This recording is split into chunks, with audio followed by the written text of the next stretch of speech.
Hello, everyone. Thanks for having me.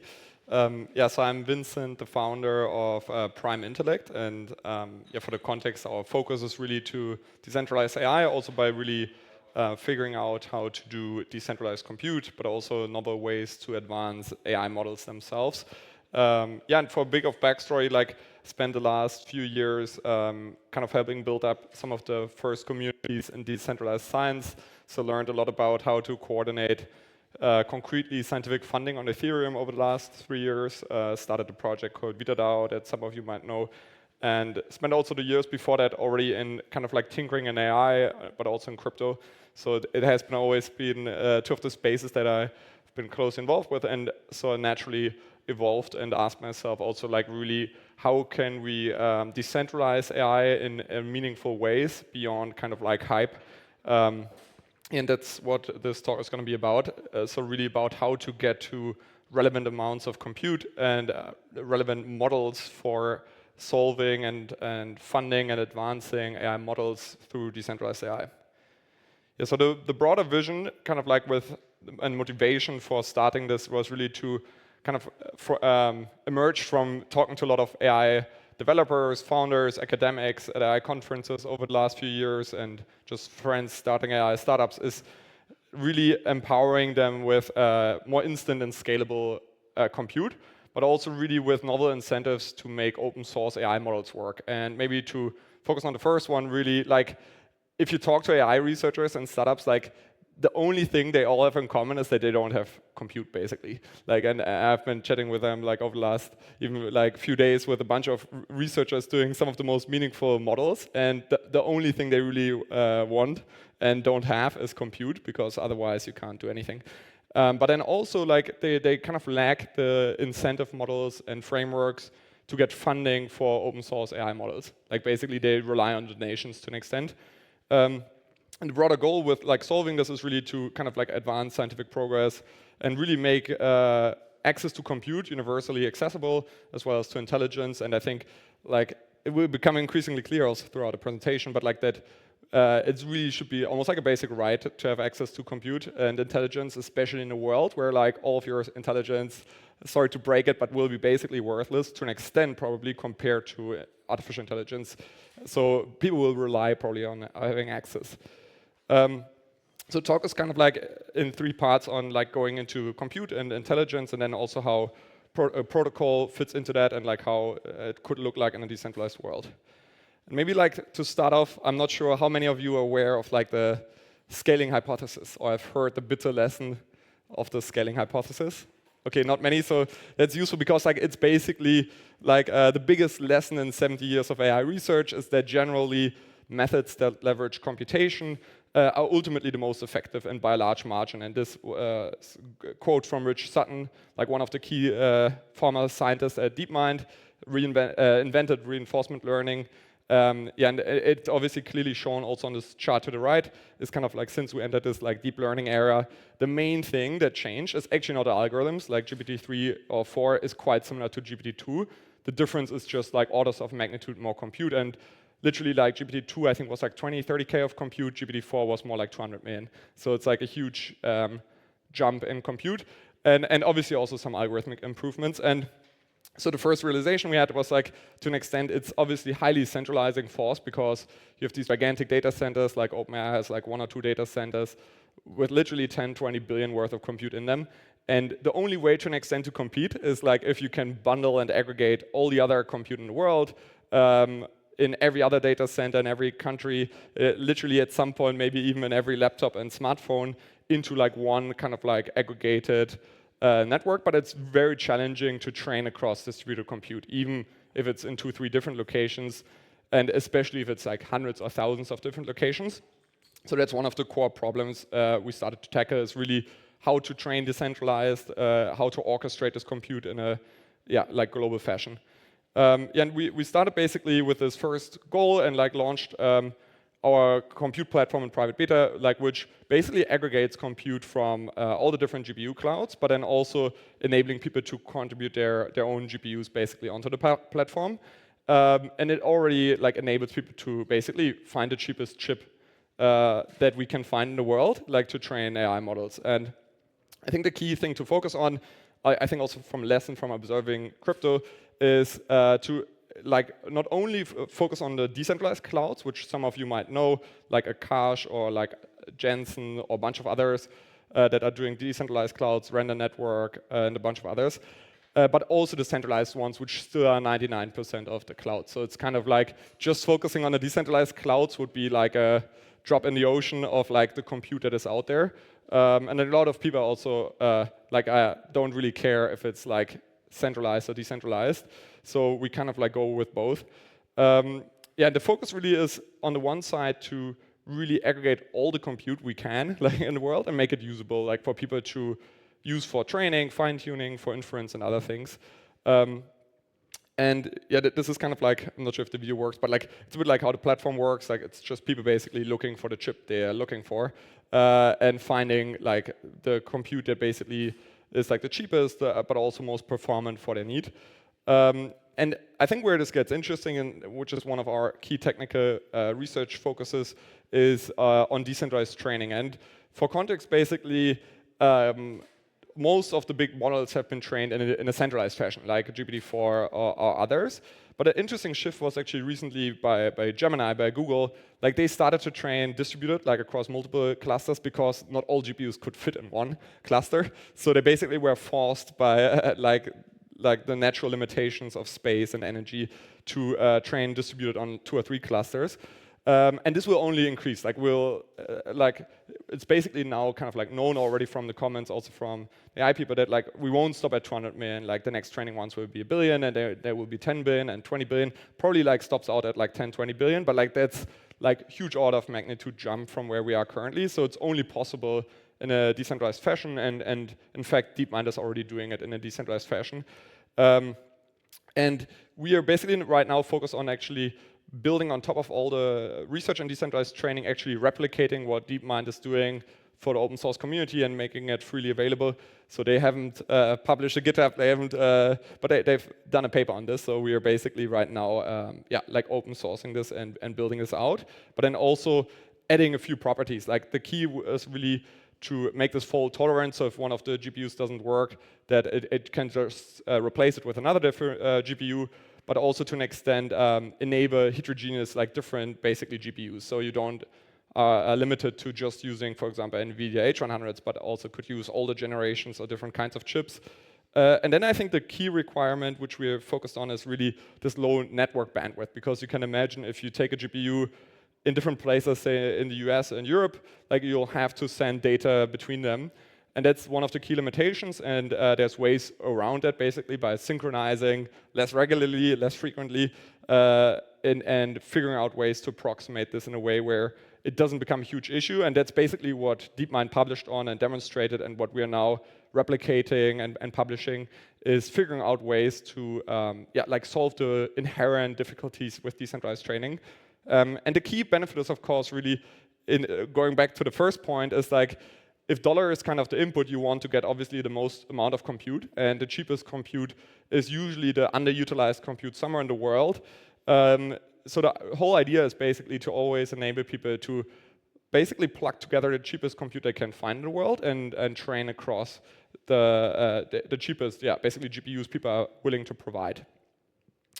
So that's basically what, like we've built on this open source framework, also called HiveMind, additionally to what we're replicating from DeepMind, which is like an older, already decentralized deep learning framework written in PyTorch.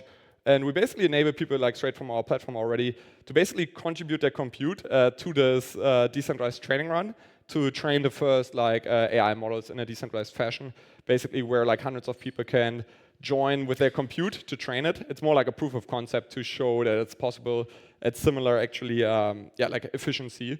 And that's basically like one of the first things we're building right now, is really like building in MVPs and in quick iterations, like different paths to this vision of like, hey, let's train on like every GPU that is underutilized in the world.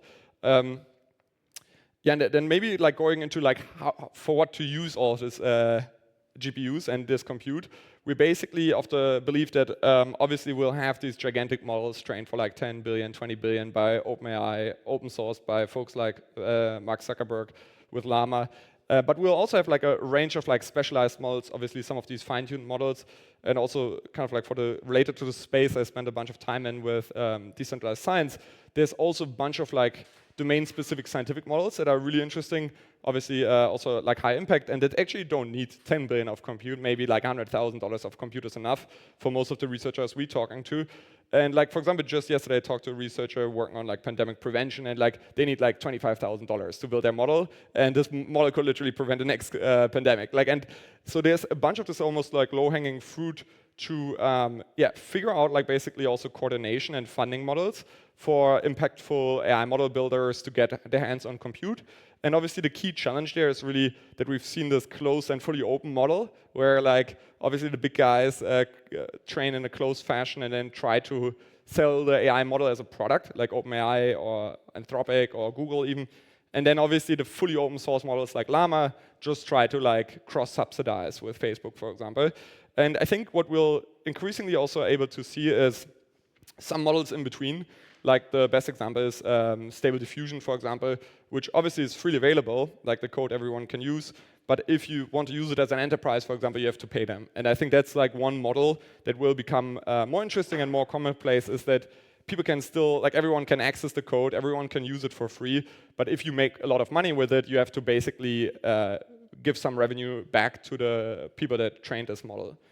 And that's what we're basically exploring as a funding model to give like millions of compute and then hopefully much more to like a bunch of people building impactful AI models in exchange for some sort of royalties.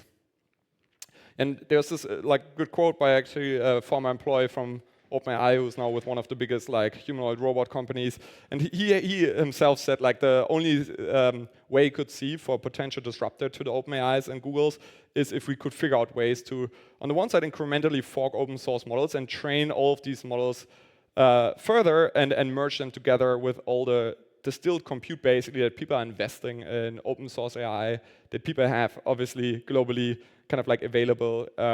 So that's one of the key motivations to also explore novel ways for people to advance AI models in a decentralized fashion. And what you could imagine, for example, what we're looking into is like if, say, Facebook has announced that they'll release one of the biggest AI models, like 400 billion parameter model with Llama soon, which is probably on par with like the best closed models. But there's basically ways to continue training those models much more cheaply than they spend on to really enable a model that always stays ahead of the closed and open models by just like more and more people contributing compute, but also data and novel insights to this model.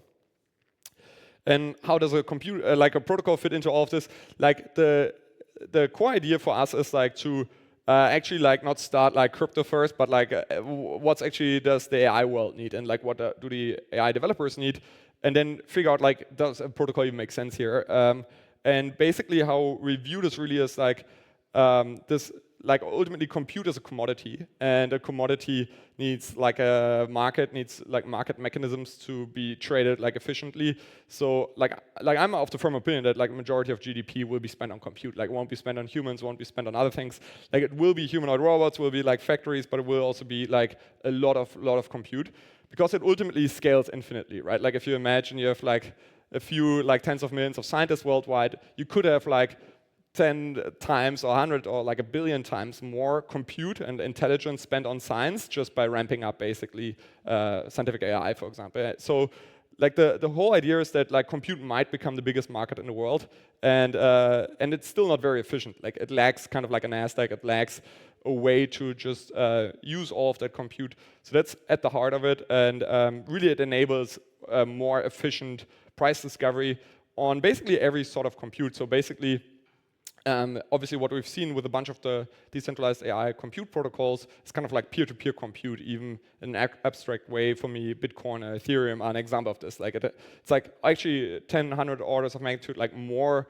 compute was contributed to Bitcoin or Ethereum than, for example, to GPT-4. So it's basically existence proof that like there are ways for people to contribute enormous quantities of GPUs and compute power to decentralized protocols. So that's one of the ways that I think one can bootstrap these networks, is just basically enabling people to compute directly. But then also really making more efficient use of this compute, and thus like driving up the value for the people providing the GPUs, but also lowering the cost. Yeah, so that's basically at the heart of it. And then really this decentralized training also enables like effective utilization, because you in essence could always use the cheapest compute in the world to train, which obviously is not possible if you need 10,000 GPUs in one location. But like if you could use a few GPUs here, a few GPUs there, and plug them all together, then you could always train, fine-tune, inference on the cheapest GPUs in the world. So that should, in essence, make the market more efficient. Like it should basically create demand for the cheapest providers of compute power in the world. And then really connected to that, like the interesting aspect is also figuring out this model for almost like community-owned, community-funded AI models. And I think there's different paths to that. And ultimately, a bunch of protocols have obviously tried this out. Like one famous example is BitTensor, which obviously is just incentivizing basically AI models to become better and better. And I think there's some really interesting things there, but like also like some signs that it's not working perfectly or very efficiently. So they spent like $1 billion or $2 billion actually in incentives per year. And like they haven't produced like state-of-the-art models thus far. And so they have been produced for much less resources in other places. So which basically leads us to the conclusion there needs to be like a more efficient or better model to incentivize basically AI models with compute that actually make relevant progress. Yeah, so that's ties also into this high-level idea, also like again from Rich Sutton, which I mentioned earlier on the scaling hypothesis, and actually from David Silver, who's like probably the most relevant scientist at DeepMind. Like he was behind AlphaGo, behind most of the key inventions at DeepMind, and they did this paper, "Reward is all you need," and I think it really also shows nicely why crypto will matter in the AI world, and like how also decentralized AI might shape up, which is really this idea of like crypto economics and this concept of almost like viewing crypto as like kind of like an environment where you design on the one side reward functions, but because it's also inherently financial, there's obviously a lot of incentives for bots to get involved. There's a lot of basically efficiency driven already by kind of like AI in crypto. Like I would argue, like from looking at transactions, like the majority is already done by bots, and I think that will only increase. Like I wouldn't be surprised if it's the majority at some point. And I think that's also how decentralized AI will shape up, as to an extent a lot of these like agents and bots like will look for compute, and they'll look for compute in a trustless, permissionless way, and they'll want the cheapest compute, and they'll also like want to make money, right? Like on prediction markets, on DeFi, on other areas. So I think there's basically a future where one could see like a almost parallel and growing like ecosystem of AI like happening on crypto rails, and not only kind of like making money on crypto rails and creating value and services, but also using compute inherent and through crypto rails.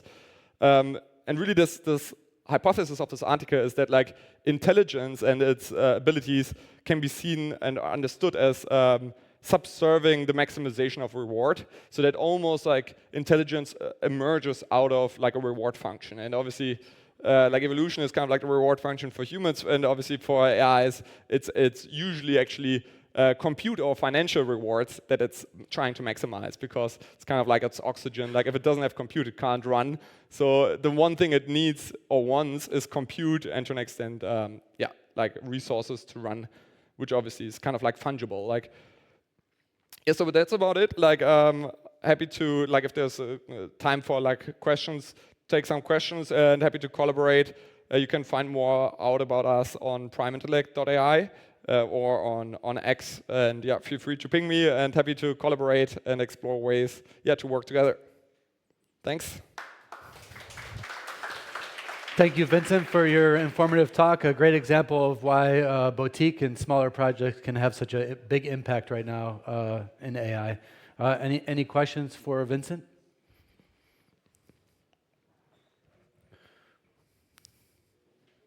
Do you have a question? Okay. If not, then we'll wrap up there. Thank you so much, Vincent. Thank you.